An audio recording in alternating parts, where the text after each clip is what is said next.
go.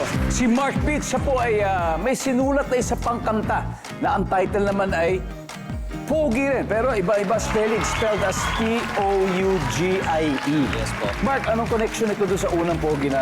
Bali kasi yung P-O-U-G-I-E na word is pogi siya pag pinonounce, pero dalawang word po siya na parang pinag-isa eh. Pogi, yung first viral hit niya sa TikTok, tapos yung doggy na dance. Yung step. doggy, Yes. kaya pala... naging pogi. Yung pala yung kombinasyon Opo. at kaya para sa sobrang astig ng naisip nyo. Pati misis ko napasayaw ng gano'n. Ito, katulad nito.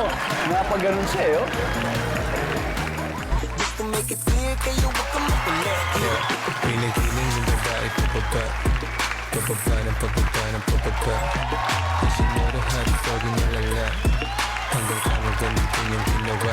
Pogi na doggy. Anyway, guys, Yes po. thank you for your music, guys. Mabuhay kayo. At si Doc Emma naman. Ang specialization ni Doc Emma ay Internal medicine. internal medicine din. Ako, thank you for what you do, Doc. Pero ito, ready ka na ba? Ready na. Ako, madali-madali lang ito. 3 times ang value ng bawat tamang sagot. Kaya kamay na sa mesa. Top 4 answers on the board.